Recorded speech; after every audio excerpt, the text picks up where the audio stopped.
Bonjour à toutes et à tous, on se retrouve donc aujourd'hui pour parler de l'épisode 7 de la saison 2 de Peacemaker. La semaine dernière, je vous avais dit que l'épisode 6 était mon épisode préféré. Avec toutes les révélations, avec tout ce qui s'était passé, c'était mon épisode préféré.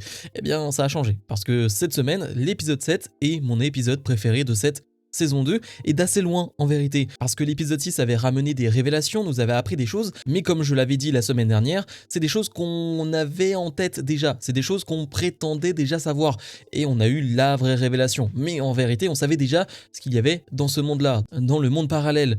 Sauf que là, on est vraiment dans ce monde parallèle, dans cet univers parallèle où finalement, eh bien, les nazis ont pris le contrôle. On apprend donc que les nazis ont remporté la Deuxième Guerre mondiale. Ça change pas mal de choses dans l'histoire. Et du coup, on va avancer avec cela. On va avancer en sachant cela. Et j'ai vraiment adoré. J'ai vraiment adoré parce qu'on arrive à allier humour et pas mal d'émotions. Vraiment pas mal d'émotions dans cet épisode. Il y a une scène en particulier qui m'a vraiment bouleversé, qui m'a vraiment fait très très mal au cœur. Mais oui, dans l'ensemble, c'est un très bon épisode. Mais j'ai un point négatif, c'est la durée. C'est la durée parce qu'encore une fois, on est sur un épisode de 33-34 minutes. Ce qui, en gros, avec le générique de début, le générique de fin, nous donne un épisode de 30 minutes. C'est tellement court pour l'avant-dernier épisode de cette saison 2, c'est trop court. Et vu qu'auparavant on a eu quand même des épisodes très courts là aussi, de 35, 36, 37 minutes, ça fait quand même très mal. Alors James Gunn a révélé que le dernier épisode devrait durer aux alentours d'une heure. On espère vraiment, parce qu'il y a beaucoup de choses à refermer, beaucoup de choses à clôturer, même si j'en avais déjà parlé, je ne pense pas que tout sera clôturé, je pense qu'il y aura des arcs qui seront bien ouverts, et c'est normal d'ailleurs, on est qu'au début de cet univers du côté de DC, mais j'espère qu'on arrivera à clôturer quelques arcs, parce qu'en une heure, est-ce qu'on aura le temps de tout faire? J'en suis pas persuadé du tout. Mais oui, pour revenir à cet épisode, je l'ai beaucoup aimé, parce que dans les révélations qu'on avait eues la semaine dernière, le côté ce monde de nazis, eh bien il y a des nuances, et c'est ça qui est hyper important, c'est les nuances qu'on va apporter dans cet univers-là. Parce que finalement, on se rend compte que le Blue Dragon, le père de Peacemaker, dans ce monde-là, eh bien il n'est pas vraiment un nazi. En fait, il est contre les idées nazies, il est contre ce monde-là, mais il le dit très bien. Qu'est-ce que je peux faire moi tout seul? Qu'est-ce que je peux faire contre le monde entier, contre l'univers entier? Qu'est-ce que je peux bien faire moi tout seul? Eh bien pas grand chose en fait, je ne suis qu'un homme qui ne peut rien ni faire. Alors je peux battre des monstres, je peux battre des grands méchants, mais finalement les nazis, je ne peux pas le battre parce que l'univers est comme il est, la Terre elle est comme elle est, et je ne peux pas faire autrement. Et j'ai trouvé que cette nuance-là était vraiment bonne. Même les discussions qu'on a entre Adebayo et Judomaster qui va se retrouver donc allié à Adebayo, qui va l'aider dans une scène complètement stupide. La semaine dernière, on s'était quitté donc avec Adebayo qui était poursuivi par tout le monde parce qu'elle est une personne noire, évidemment. La course-poursuite ne fait aucun sens. Déjà, je n'arrive pas à comprendre comment elle arrive à les semer. Soyons honnêtes aussi, je ne comprends pas comment physiquement elle peut les semer. Donc ça, c'est complètement stupide. Mais allez, on va dire qu'on fait comme si on n'avait rien vu. Mais surtout, la manière dont ça va se terminer avec elle qui va se jeter dans la piscine et tous les autres qui vont se jeter dans la piscine tels des zombies, et finalement Judomaster qui va réussir à la secourir et qui va électrocuter les gens qui sont dans la piscine, c'est complètement stupide. Alors vraiment c'est complètement con, c'est un peu marrant, mais si tu réfléchis 2 secondes, oui ça ne fait aucun putain de sens, mais bon, ça colle avec l'univers, avec ce qu'on nous présente dans cette saison 2, dans cette saison 1 de Peacemaker, bref.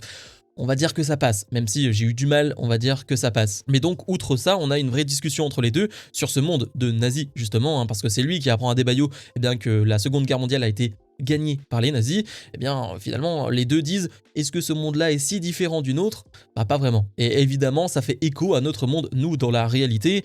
Oui, on va pas parler politique, etc. aujourd'hui, mais voilà, vous voyez très bien ce que je veux dire. En tout cas, j'ai bien aimé ces petites références, ces petites phrases de oui, c'est un monde nazi, mais est-ce que les différences, on les voit réellement avec notre monde actuel? Eh bien, pas vraiment. En fait, il y a vraiment les mêmes problèmes qui sont certes accentués, mais on comprend où ils veulent aller, on comprend ce qu'ils veulent dire. J'en ai pas parlé, mais en touche d'humour, l'épisode commence en nous montrant comment Chris n'a pas pu voir finalement ce qu'il se passe dans ce monde parce que ça ne fait aucun sens, il n'a pas 2 yeux, en tout cas il ne voulait pas voir. On va nous montrer le livre Mein Kampf de Hitler, on va nous montrer une fresque d'Hitler. Voilà, Chris il avait simplement pas envie de voir parce que clairement c'est très voyant qu'on est dans un monde de nazis, mais ça c'était la petite touche d'humour qu'on avait en tout début d'épisode. Sinon après on est quand même dans des choses plutôt sombres et surtout dans des choses assez touchantes, parce que je parlais de choses touchantes tout à l'heure, de choses qui m'ont brisé le cœur. Le moment où finalement il y a ce discours du Blue Dragon où il révèle qu'il ne peut rien faire dans ce monde, que lui n'est pas un nazi et qu'il se fait attaquer par Vigilante qui va le tuer, alors vraiment pas qu'un peu, hein, entre guillemets, il va lui planter énormément de coups de couteau dans le cou, ce qui bien sûr casse tout. Il allait les rendre dans leur monde, tout allait bien se passer entre guillemets, mais non, Vigilante a fait un peu n'importe quoi, ce qui va déjà détruire le cœur de Peacemaker une première fois, mais la deuxième chose c'est lorsque Kiss va combattre Peacemaker, parce qu'évidemment on vient de tuer son père, et bien là c'est encore plus touchant. Moi il y a un cri de John Cena qui est fait alors que tout le monde se jette sur Kiss pour essayer de le tuer, son cri il me bouleverse, il m'a bouleversé, c'est une énorme performance de la part de John Cena, mais ouais, ça m'a fait très très mal au cœur parce qu'en plus, on a des images flashback de son enfance avec Kiss, parce que tout ça, évidemment, fait partie de l'histoire de Peacemaker, fait partie de l'histoire de Chris, cette relation avec son frère, cette relation avec son père, évidemment, on a compris les parallèles et pourquoi il aimait tant ce monde-là et pourquoi ça lui fait encore plus mal de voir son frère être en train d'être tué à ce moment-là, de voir son père être tué, on comprend les parallèles qui sont faits, et là, il ne peut pas, et c'est pour ça qu'il va demander à tous ses amis de ne pas tuer Kiss, parce que c'est trop pour lui, ça lui rappelle de trop mauvais souvenirs, et il dit quelque chose dans le genre, mais qui on est en fait?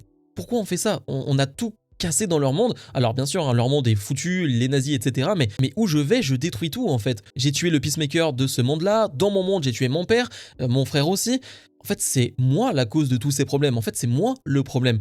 Et ouais, ça craint. Ça craint pour la suite, ça craint pour le dernier épisode parce que j'ai peur que Peacemaker pète totalement les plombs. En tout cas, qu'on n'ait pas un vrai Peacemaker, un Peacemaker qui soit totalement différent. Mais ouais, cette scène-là était hyper bouleversante et Kiss qui va finalement être épargné parce que Emilia allait le tuer, mais les flics vont arriver, du coup ils essayent de s'en aller, ils vont réussir à s'en aller et revenir dans leur monde à eux, parce que j'en ai pas parlé, mais dans cet épisode, eh bien dans leur monde réel, eh bien on va retrouver un collègue de Lex Luthor, ou plutôt quelqu'un qui bossait pour Lex Luthor, qui va permettre de localiser ce portail dimensionnel, et donc les flics les attendent quand ils vont sortir, et que va faire Peacemaker? Eh bien il va simplement rendre ce portail, et il va se faire arrêter. Alors qu'est-ce que ça veut dire pour la suite?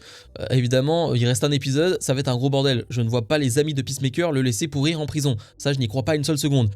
Mais est-ce que lui va vouloir vraiment sortir? Est-ce que lui va vraiment avoir cette volonté, eh bien, de passer à autre chose, de vivre sa vie avec tout ce qui s'est passé? Ça, c'est la vraie question, et je pense qu'on va avoir un Peacemaker peut-être pas dérangé, mais peut-être déprimé. Et je pense que la saison peut se terminer avec un Peacemaker qui fait le choix de ne pas aller avec ses amis, en tout cas fait le choix, eh bien, de ne pas lutter, de ne pas combattre tout cela. Ça peut être une vraie chose, mais aussi la question qu'on se pose, hein, que j'avais déjà posée la semaine dernière, c'est est-ce qu'on verra Superman? Alors je ne vois pas dans quel contexte, honnêtement, je ne vois pas trop comment il pourrait venir. Pour aider Peacemaker, ça n'aurait pas trop de sens par rapport à leur relation, par rapport à ce qu'a dit Peacemaker dans Superman sur Superman. Je vois pas trop le pourquoi du comment, mais c'est les rumeurs, hein, le Superman qui pourrait arriver, on a Lex Luthor qui est là, bref. On verra bien, mais c'est sûr que dans un épisode d'une heure, pour terminer la saison 2, on sait qu'en saison 1, on nous avait montré justement la Justice League qui arrivait en fin de saison.